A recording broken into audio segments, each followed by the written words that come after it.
Welcome to the Brawling Pit. We talk about all things casual and kitchen table magic like Brawl and EDH. You are listening to episode 51. I'm Johnathan, and he is Jacob. Ahoy. Pepega. Yeah, man, Pepega. Pepega. You really like this Pepega meme, don't you? I think it's alright. How are you doing? I'm not bad, man. How are you? I'm pretty good too. You know what else is pretty good? What? The news we hear about today. You heard about it, right? You heard about the news? I don't get the meme. So, Wizards is implementing a new Mulligan rule in Mythic Championship London. It's very, very interesting. So that inspired us to talk about the topic we have today about mulligans. What could we possibly talk about with mulligans? Well, I don't know if people know, but there has been many variants of the mulliganing in the history of Magic the Gathering. Really? How many variants can you name off the top of your head? I can name 5 off the top of my head, including the one that's upcoming. Interesting. Well, I mean, I have to agree that the mulligan has gone through multiple iterations. Yeah. Over, the history. And also, there are lots of, casual house rules for mulliganing, too. Right, of course. But, I think what we want to hone in on is, the official mulligan rules for, sanctioned format. Yeah, absolutely. So... Because I know, one of my rules that I do, especially for competitive testing, is always just draw 7. But, there's an honor rule where, don't abuse it. Don't look for, the perfect hand. But, just mulligan till you get, a playable hand. I see. Because, when you're testing, you don't really... As someone playing against it and trying to, get more results, you don't learn anything from playing against players on mulligans.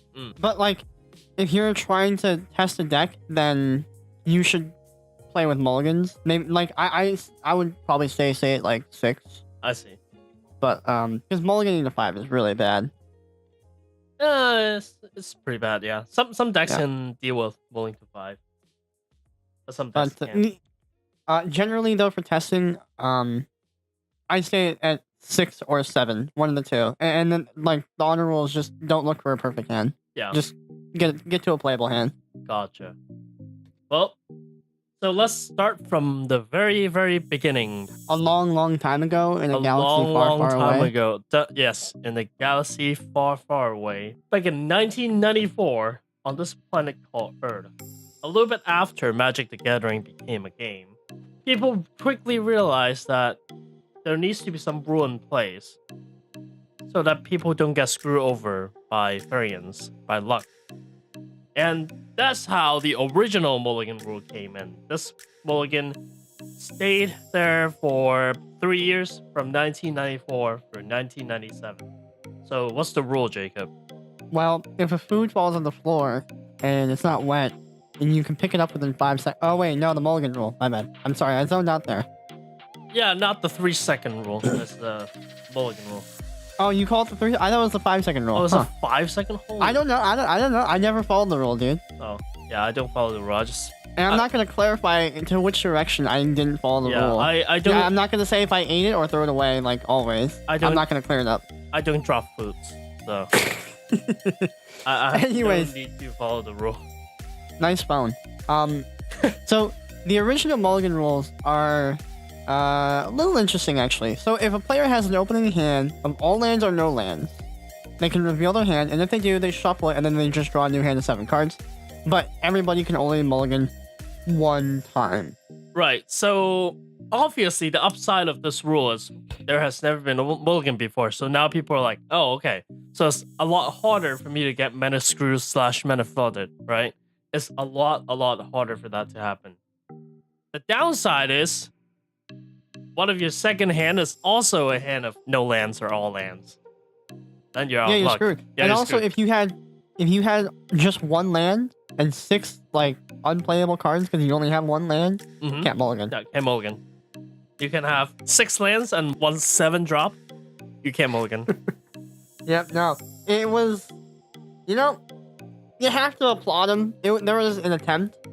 And, you can't, say, oh, well, that was, terrible. That, obviously in hindsight, yeah, I mean, compared to the modern mulligan rules, it was pretty bad. Yeah. But, back in the day, when developing this game wasn't so formal and they didn't have as many resources or experience developing the game and testing the game and balancing it, I mean, that wasn't that bad. I don't think that was that bad of an original mulligan rule. No, and it provided a layer of protection against bad luck. Yeah. I would say at the time it's pretty good. Yeah, but, I mean, obviously, if we were to compare mulligans across all time periods, then we would say this is quite bad. Right. Quite bad. And which brings us to the next type of mulligan, which is an improvement, in my opinion. Right. And this next one is called the Paris Mulligan. Tastefully named the Paris. Why is it called the Paris Mulligan? Because Paris is a sign of romance and high class. Oh, and, and I'm totally making that up, by the way. I have no idea what Paris could possibly mean. So, but anyways, this mulligan lasted the longest of any other mulligan rule we've had. 97 to 2015. Yeah, so, well, the history of the Paris Mulligan is that it was implemented in the 1997 Pro Tour Paris. I didn't know that. Yeah, so I actually didn't know that. I had no idea why it was named the Paris Mulligan. I just totally made that up. Yeah, so it was first implemented in Pro Tour Paris, and that kind of became a thing that the Mulligan rules will get named after the first big event that happened in the city. I mean, that makes sense. And Paris Mulligan is very simple. In fact, most people will be familiar with this format. Like, if someone hasn't played for a very, very long time and they came back to the game, this is most likely the rule they would don't know. Odds are they'll know this one. Yep. So instead of having no lands or all lands, you can mulligan for any reason. You don't need to show your hand. You don't need to do anything. All you need to do is say, hey, I want a mulligan. Exactly in those words verbatim. No, I'm just kidding. And then you shuffle your hand back in your deck, and then you draw 7 minus the number of times you have mulligan. And, giving players discretion over their mulligan added a lot to the game. Not only did it improve the original mulligan rule in that, you'll have fewer games where it's like, oh, my opponent didn't do anything because they got screwed. But also, it gives you more flexibility and like I said, discretion in adding a new layer of strategy to your mulligan. Right. So if you're in a matchup and you absolutely have to find this one card and you play 4 of it and you're literally going to lose the game unless you find this card, you can hard mulligan for it. And that it's a rare strategy, but it happens. I'd say maybe once or twice a standard will you actually have a scenario where, a deck will hard mulligan for like a card. Yeah, you really, really, really want that ley line out there, right? Yeah, exactly. And so this new Paris Mulligan, which gave the players the choice, added this phenomenal layer of strategy to the game. And, it should also be noted that alongside this is the multiplayer Mulligan. And this is for, 2 of the Giant. Or Commander. Yeah, or Commander. And, basically, it's the same thing as the Paris Mulligan, but your first Mulligan is free. Yes. And what I mean by free is you don't get the hand size penalty of -1.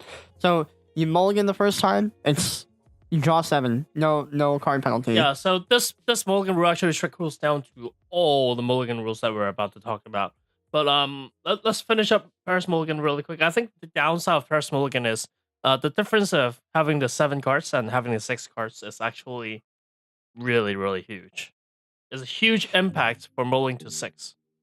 It is. And, going from 7 to 6, I think, don't quote me on this, but if I remember the stats correctly, I think it was like a 20% like win rate sacrifice. Yeah. From 7 to 6. But if you go down to 5, it's exponential. It's like you're sacrificing like 40% win rate, like just from going down to 5. Yeah. On top of the 20. So it's like if you gotta go to 5, like that 6 better be pretty awful. Like Exactly. If you go from 6 to 5, like that 6 better just be like unplayable. Like if your 6 is like kind of playable, you're almost better just keeping the almost playable 6, because going to 5 is not much better. And I mean, if you have to have an equally unplayable hand from 6 to 5, you might as well have that extra card. Yeah. And on the flip side of the token, if you're already at 5 and your 5 is terrible, mulling to 4 doesn't hurt you so much anyways, because you're already pretty much guaranteed to lose, so I might as well do it. Yeah. I think mulling to 5. Oh god, it was bad. It was bad, man. I'm trying to think of win rates. It is still bad. Because I had all these stats and data written down, and it's been recorded like crazy by MTG Goldfish and any other, data crawling service ever. It going to 5, guys. Try to avoid it. And now I'm not saying keep your bad, like your horrible 6. I'm not saying that. But like, if you got like kind of a bad 6, but it's like kind of playable, you're probably better off sticking with your 6. Yeah, probably. So, enough the Paris Mulligan. We have another Paris Mulligan. We have another Paris Mulligan. It's the partial Paris. And that was a huge bait. Yep. Like, moving on from the Paris Mulligan, we have another Paris Mulligan. Yep. And the partial Paris is mostly used in formats like Commander. In fact, I think it's only used officially in Commander for a very, very long time. So, partial Paris. We moved on from the Paris Mulligan to another Paris, the partial Paris. Now, this one, as we just said, is mostly EDH, if not only EDH. A player can exile any number of cards in their hand, when they mulligan, obviously. If they do, shuffle that many cards -1 for each time they mulligan after the first mulligan. Well, after first mulligan because of the multiplayer mulligan rule. Right. Yeah, that's right. So, then you shuffle the exiled cards back into the library. This was our first instance of a partial mulligan. Yep, and the upside is actually huge. In fact, this very mulligan rule allowed Commander players for the longest time to have decks that only runs like 33, 32 lands. Because it's really, really likely for you to see lands in your opening hand due to this partial Paris mulligan rule. And if you play Hearthstone, this is it. Like this is basically, Oh yeah, basically. Yeah, no, actually, this is exactly the same thing, because this was EDH and you got the free mulligan in EDH. Yeah, this is literally the Hearthstone mulligan system. In Hearthstone, you can only mulligan once. Right, yeah, that's true. You only got to, so that is true. But if you're familiar with Hearthstone and for some reason you weren't familiar with this, it's basically the Hearthstone mulligan system. Yeah, basically. Yeah, basically. And so I kind of wish that Magic, like sanctioned formats, would use this partial Paris style mulligan. Instead of the all or nothing kind of thing that it uses. Besides EDH, by the way. The response will be yes and no. Yes, it reduces the amount of variance that you'll experience. And it makes deck building a lot easier. The downside is it hugely reduces the amount of variance that your deck will give you. So if you're playing a combo deck, now you're very, very likely to see all your combo pieces in your opening hand. It's a lot more likely for you to have a turn 1 win in things like Legacy and Vintage. But from a competitive perspective, reducing variance should never be a negative thing. It should not be a negative thing. The only reason why it's a negative thing is because we have these broken combo pieces. Yeah. Like if we didn't have these broken combo, like if they just magically didn't exist or something, then there would absolutely be no downside to adapting this partial mulligan rule. But like, unfortunately, there is. Yes, there is. But what I'm saying is from a competitive perspective, you want to minimize as much variance as possible. So like, kind of an unpopular opinion. I mean, this is also why I play chess, but like, variance can be good or bad, Right. And I'm gonna steal someone else's philosophy, because I also personally believe in it, by the way. This is a quote from somebody else. I'll be sure to give credit. Variance that ends in a significantly negative manner for the player is not regarded, or should not be regarded, as good variance. So, variance, and this is the words of Raynad, by the way. He's a popular Hearthstone streamer, used to be a Magic pro, or not quite, no wait, I think he was on the Pro Tour, I think. But he was really good at Magic, big name in Hearthstone, obviously, runs Tempo Storm, big esports company. Anyways, he's also designing his own game, and he knows a lot about card games, and I personally agree with him, where variance that can end in a negative manner just due to chance, I feel is a lazy way to develop a game, because variance should be, well, just that. You know, you don't want the same, like, that's why a lot of people don't like chess, because it's literally the same game. For some people, they love it, but for some other people, they don't like it. Even though I would argue that there's no two games of chess really alike, because, I mean, there's so many mathematical different board states, and even just having one piece move to a different square can, like, have the game completely different. But fair enough, you know, same pieces, there's no variance in chess. But the way that Magic is designed, you can get screwed by variance sometimes. In fact, I have a source for this. Mark Rosewater has stated explicitly the reason why the mana system exists as it does is for new players to have a chance to win against veteran players. That is explicitly stated, and it is implied by that we intended for experienced players to lose to variance sometimes to a new player. I think it's sad that, you know, and I'm not saying your argument is wrong, where the existence of these combo decks would make this mulligan overpowered, or they would favor the combo decks significantly more than fair decks.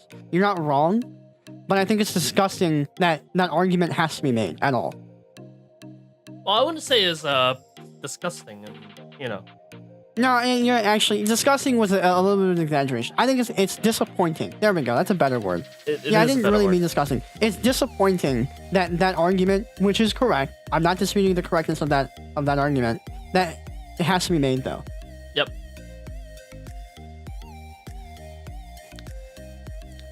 So, this mulligan. Yeah, so Vancouver mulligan. Yeah, so both partial Paris and full Paris were rolled out. Like they were replaced by Vancouver mulligan in 2015 when Magic Origins came out. And the reason why it's called the Vancouver mulligan is because, well, it was first tested in Pro Tour Magic Origins. And this mulligan is special, alright? In fact, we are still using this mulligan ever since 2015. We're still using this. So it's almost the same thing as the Paris mulligan. The only difference is, whenever you keep a hand with 6 or less cards, you get to scry 1. And boy, does that make a difference. Yeah, it really, really does make a difference. Because, you know, as we've talked about in our card advantage episode, if you recall back to our episode 25, you might remember that we went over the ins and outs of card advantage in an hour, and we still didn't get done. We still did not explore the entire depths of that topic. It goes really deep. And you know what? Maybe we will revisit it soon. We like to do that. We like to go deep in these evergreen kind of topics, because if you find other sources of analyses on these types of evergreen topics, one thing in common of them, none of them go very deep. Yeah. Like, they're very practical. I'm not saying they're not good. I'm not saying they're not practical. But what I am saying is that they're very shallow. Sure. Yeah. So, we like to go deep into theory, and we did not cover everything. So maybe in the future we'll go back to that. Yeah, absolutely. Anyways, what happened in 25 is that we said scrying is worth about half a card, and that's generally the consensus. Scrying is worth about half a card. So, the great thing about this mulligan was it reduced variance, but it still kept the consistency of the old mulligan rules of a penalty. Right. So theoretically, it helps you to have a more consistent keep. But you know, in the gameplay feeling, right? When you the game feel when you're actually playing the game, it feels a lot easier now to pitch your 7 and go into a 6 because you have a 2-land hand. Because in the old Mulligan, in the Paris Mulligan, usually if you have a 2-land hand, you still keep it.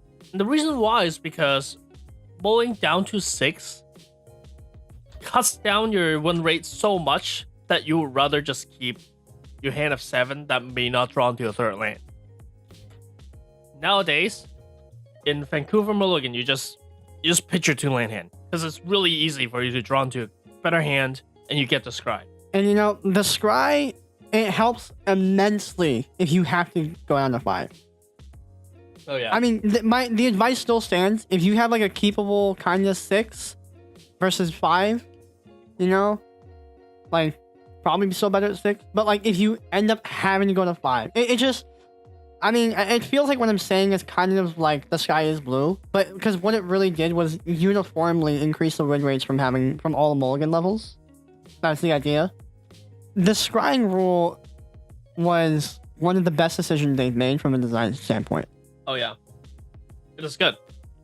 Yep. It is good. And you know, just like a slight tangent, but we're still on the topic of mulligans.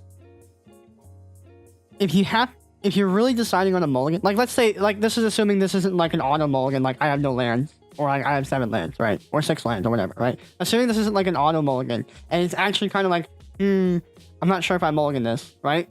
Right. If one test you can do is like, take away 1 card, and then it's like, would you keep this hand? Take away like the worst card, and then ask, would you keep this if I were at 5? Or like 1 lower. Right? So if you have like a 7-card hand, but it's kind of questionable, right? But if you took away your best card, you know, and then you look at it as a 6, and then you say, oh, would I keep this 6? If the answer is yes, then keep it. Yep. So that's like that's not something you can always rely on 100%, but it's one small test you can do in the moment to help you decide. Yeah, absolutely. So here comes the reason why we have today's episode.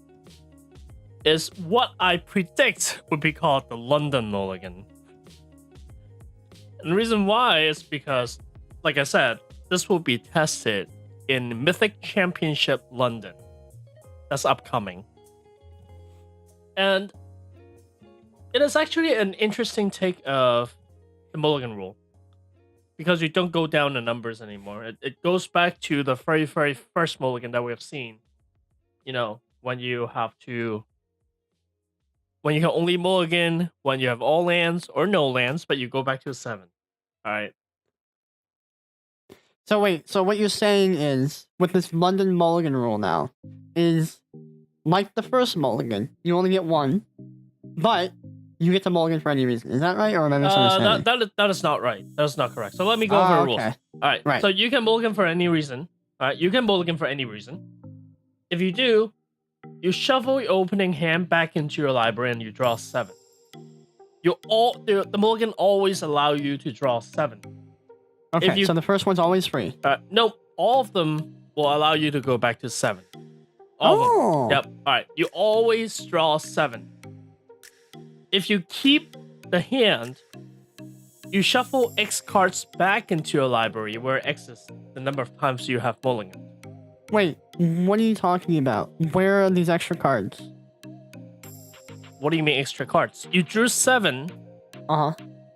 And in your hand, all right, let's say you mulligan 1 time. Oh, it's like it like combines like the partial and the Yes. Yeah. So you interesting. Yeah, that's really cool. Exactly. So it kind of combines the partial. That is awesome because it gives you way more control over that. This is like maximum control over like what you find in your mulligan. That is amazing. Yep. There is a problem, however. One problem that a lot of people jumped on is the existence of serum powder. What is serum powder? Do we really want to go over this? I think we're about to go over this. We have to go over this, don't we? We're obligated. Yeah, let's talk about that part. So, serum powder, just, for the uninitiated. And if you are uninitiated, I would recommend you stop listening now because just don't be initiated. But if for some reason you hate yourself, serum powder is a 3-mana artifact. Tap, add colorless. Anytime you could mulligan and serum powder is in your hand, you may exile all the cards from your hand and then draw that many cards. And you do this in addition to taking mulligans. Yeah. So, What's the if problem? I'm being honest, the problem is we have this new mulligan rule. Right. Yeah, right. And this card deals directly with mulligans, but it was designed under the accounting rule that I will steal the going concern rule, which is, the mulligan rules probably won't change. They're fairly permanent. Mm-hmm. And that's how that card was designed. It was designed with the Paris mulligan in mind. Right. And assume that the Paris mulligan is here to stay, and we're never changing it. And for a while, the partial Paris didn't have the problem either. No. But now that we're here at the London, it's a problem. Yeah. Because we're combining weird methods. Right. The moment you draw to your serum powder, let's say you're taking your 4th mulligan and you draw serum powder. Oh, now you go back to 7. And you honestly, don't discard. the problem with this is that London is modern. You would think the good idea would be like, oh yeah, we'll test it in standard. There's no weird cards that can affect the mulligan in standard, right? Like, that's a good testing ground. No. Let's do it in an eternal format where it's not as bad as Legacy, but there's still really weird cards in the modern pool, and Serum Powder is one of them. I would hate to be a judge working that weekend. Let me just say that. Yep. And honestly, as we get closer to London, they will probably announce some sort of clarification, which is kind of... So there's 2 reasons why I don't want to speculate on how this is going to work. Because 1, Wizards is probably going to announce how it's going to work. And 2, I don't want my brain to hurt that bad right now. So, for those 2 reasons, are why we will not be speculating on how Serum Powder will work with the London Mulligan. But you should tweet at them and tell them that we told you, Rolling Pit, Serum Powder is a thing in Modern. Serum powder is a thing of modern. So either try it out or you can. We're definitely not finance analysts, or we don't consult. We don't give financial advice. Everything on this. We kind of do, and our advice is that you should put your money into a really boring S&P fund and not invest in Magic. But besides that, yeah, we don't really give that kind of advice here. Pay attention to serum powder. Maybe the price will go up or down. We will never know, right? But it might be worth it for you to keep an eye on this card. And yeah. Another thing is we don't know if the London Mulligan is there to stay, right? Because if it worked out horribly, it's not gonna happen again ever. Yeah. So I mean, they're not gonna completely do a huge revamp of the rules over one card for one time event thing if it doesn't work out that well. Yeah. So do you foresee second coming of the Eldrazi winter known as the Serum Winter? Also, it won't be winter, it'll be spring. Can I make 2 predictions? Prediction 1. They announced Serum Powder is not going to work, or it won't work favorably, and nobody's going to care, and nobody's going to bring Serum Powder. Or 2, they're going to forget about Serum Powder, and then, round 1, someone's going to try it, and then they're going to have a judge call, and then the entire tournament's going to get held up 5 hours. Oh my gosh. I'm having flashbacks to Grand Prix Las Vegas 2015 just from saying that. What happened? So you know how Grand Prix start at 9 a.m., right? Yeah. 9 a.m. call time. Yeah. And this is sealed, so you were ready. Round 1 is supposed to be at 10. About. Sure. Okay. Round 2 did not start until 2 in the afternoon. Why? Because everybody was drawing. And everybody was just playing so slow. That was the largest Grand Prix event in history. That was the largest Magic event in all of history. Oh, they're waiting for WER to load. Oh my gosh. Yeah. It was like, I mean, even split up into two, they were still big tournaments. Good games. What they did was they split the Grand Prix, which was 10,000 registered players, by the way. Now, not that many actually played, because a lot of people just dropped. Because this was under the old, like, register and pass sealed registration. So a lot of players opened up Modern Masters 2015. They opened up like a Tarmogoyf, and then they dropped. Nice. Lots of people did that. Yep. So, I opened Trash. So you stayed? Yeah, and I got an Elishnorn. And, I day 2'd off of it, so... Amazing. Yeah, it was amazing. But, anyways... That Grand Prix was massive. And they split that Grand Prix into two. So technically, there was two individual Grand Prix. Even split into two, and after all the people dropped, they still had a buttload of players in those Grand Prix. So I'm getting PTSD flashbacks to that tournament. It was a great tournament, but oh man, we were there until God knows how late. So I don't think this will happen in the Mythic Championship because this ruling, once they rule it once, it's going to be consistent for the rest of the tournament. It has to be. So I don't see that whole up coming up, but if it does, whatever. I think it can. Okay, I was exaggerating with 5 hours. I think it could easily eat up 2 hours though. I don't know. It depends on how quickly the head judges work through that. Yeah. Yeah, I'm predicting 2 hours. That's my prediction. Yeah. Like 2 hours total. Like from the time that the hand is raised to to how long the round goes over because of it. Yep. So we'll see. Yeah, what do you think of the new Mulligan rules? Do you think you like it? Do you think you dislike it? Let us know on our social media. You can find us on Facebook, YouTube, and Twitter at Brawling Pit. Find us on Reddit at r/Brawling Pit. Email us at brawlingpitmtg@gmail.com, or you can visit our official website, brawlingpit.com. As always, I've been Johnathan, and he's been Jacob. See you guys next Mulligan.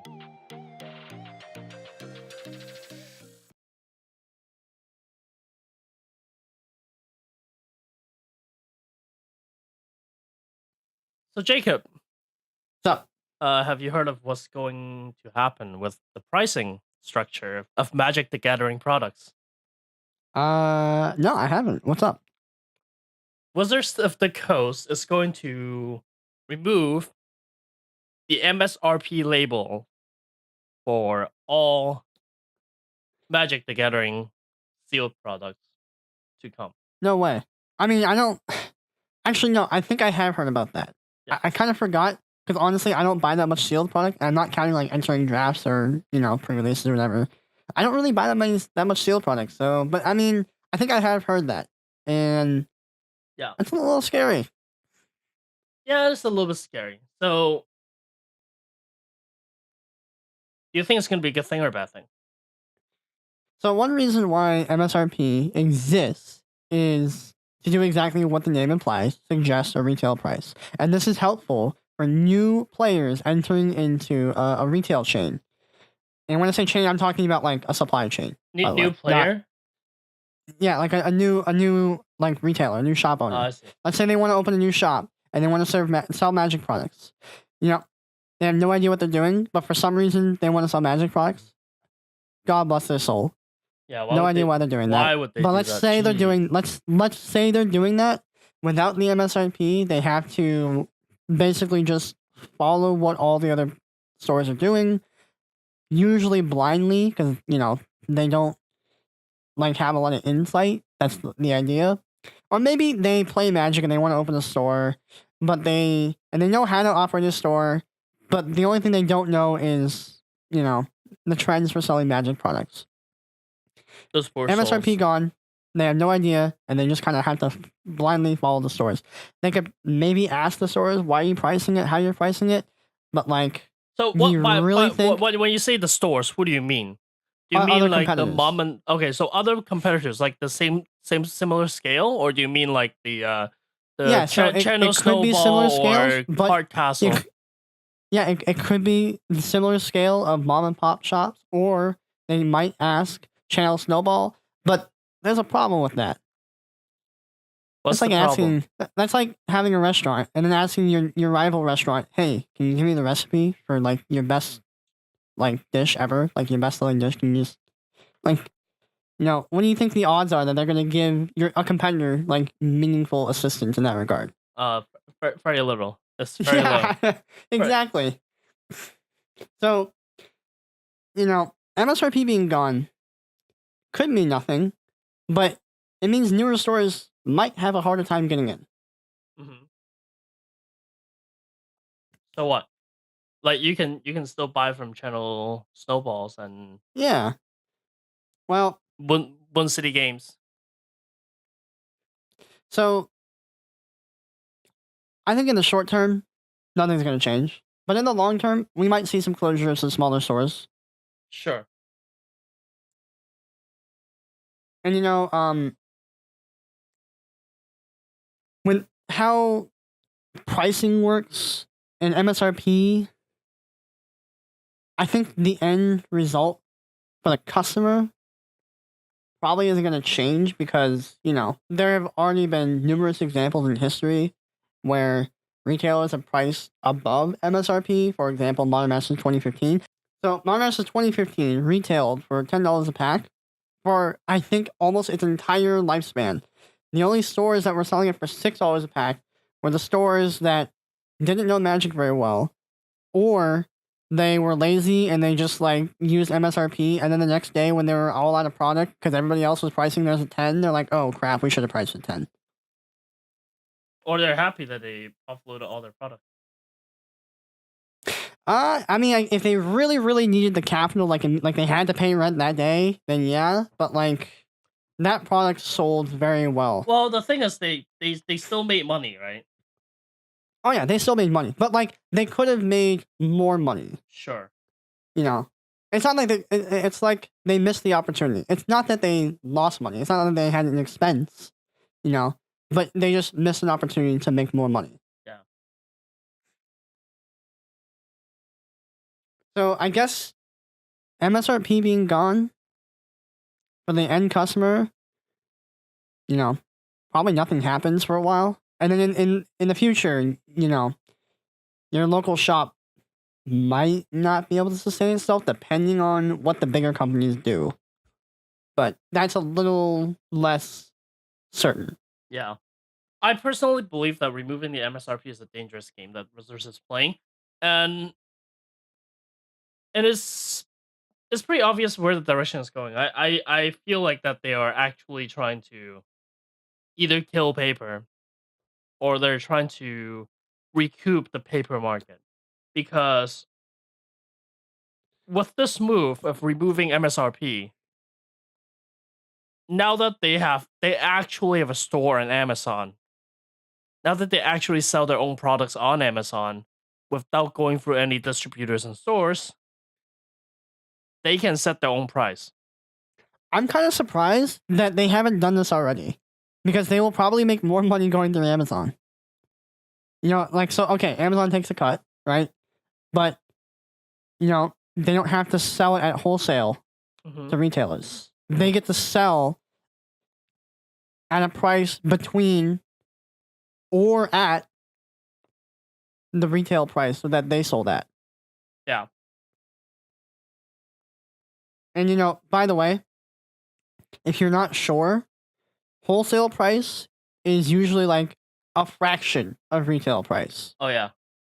It's crazy. Yeah. Somebody has data on this. I know it's a fact. I don't remember if this number is correct, but I think I heard stores, if you bought in a good quantity, I think you got packs for $2 a pack. I think. I feel like it's even $1 a pack though. I don't remember the number for sure, but it was about $1 or $2 a pack if you bought in a good quality. And then what you would do is and these were standard packs, by the way, not supplementary sets. Sure. And then what you do is you turn around and you sell it about $4 a pack. Yep.